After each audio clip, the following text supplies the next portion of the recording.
Tired of dropping your phone or struggling to prop it up? Meet the PopSockets phone grip with expanding kickstand in black, your new must-have accessory. Don't miss out. Grab yours today. Click the link in the video description to shop now on Amazon. Putin plants secret undersea sensors in UK waters to spy on Britain's nuclear submarines by using oligarch superyachts. Russian spy sensors, believed to be tracking Britain's nuclear submarines, have been discovered in UK waters. Officials now fear this is part of a covert Kremlin campaign to monitor and potentially sabotage critical infrastructure. The Sunday Times reports the discovery was deemed a serious national security risk, but has never been made public.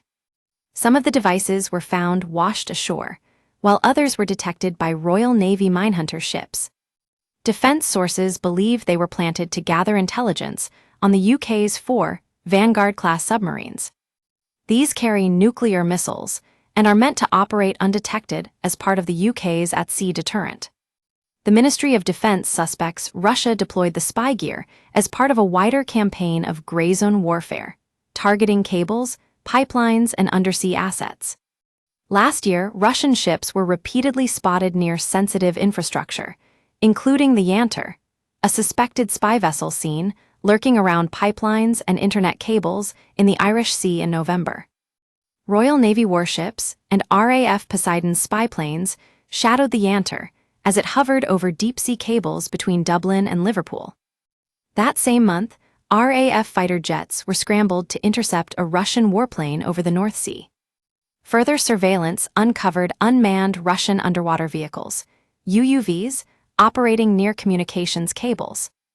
Intelligence also suggested that superyachts owned by Russian oligarchs may have been used for underwater spying operations. Russia is believed to have 6 submarines dedicated to the cable-cutting mission, with the Lashkarik the most modern and capable. Only a handful of grainy photographs exist of the vessel, and everything known about it comes from educated guesswork. A fire on board Lashkarik in 2019 resulted in the deaths of 14 submariners, reportedly including some of the most experienced decorated in the Russian Navy. The Kremlin has never explained what the submarine was doing just 60 miles off the coast of Norway in the first place.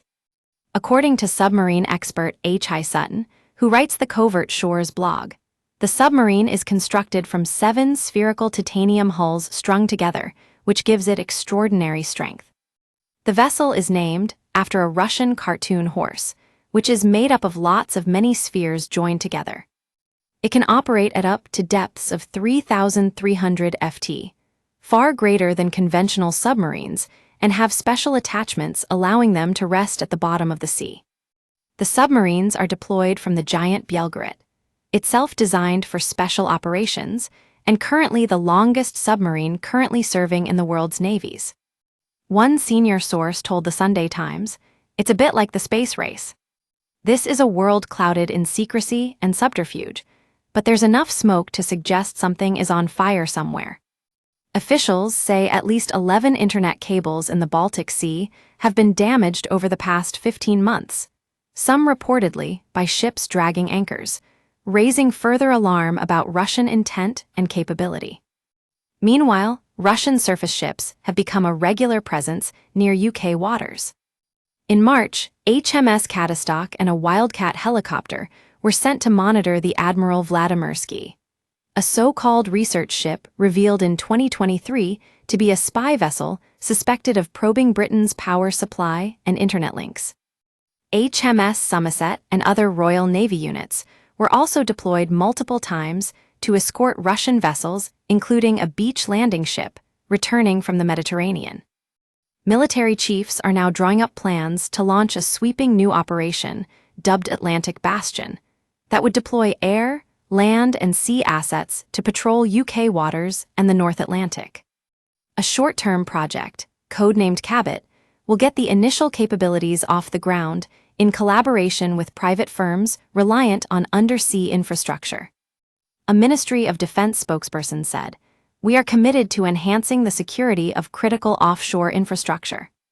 We are strengthening our response to ensure that Russian ships and aircraft cannot operate in secrecy near the UK or near NATO territory," harnessing new technologies like AI and coordinating patrols with our allies. And our continuous at-sea nuclear deterrent continues to patrol the world's oceans undetected, as it has done for 56 years. The first cable was laid across the Atlantic 1858 and have been at the heart of global communication ever since. They are mostly operated by private companies, with Google recently announcing plans to install a cable linking the US, UK, and Spain that would come ashore in Cornwall. Most cables are around 3 cm in diameter, roughly the size of a hosepipe, and are cased in galvanized steel armor with a plastic coating. Data is transmitted down the optical fibers as wavelengths of light traveling at about 180,000 miles per second. Each fiber has the capacity to transmit as much as 400 GB of data per second, about enough for 375 million phone calls. A single undersea cable can contain anywhere between 4 and 200 of these fibers. With so much of the world now dependent on the internet, they have also seen as an Achilles heel. The idea of tampering cables as a weapon of war was developed by the British in World War I, when German communications were intercepted and its cables cut. But the Russians have in recent years been seen as a looming menace, building on methods from the Cold War. When he was an MP, the current Chancellor Rishi Sunak warned about the threat in hard-hitting report. A successful attack on the UK's undersea cable infrastructure would be an existential threat to our security, he said.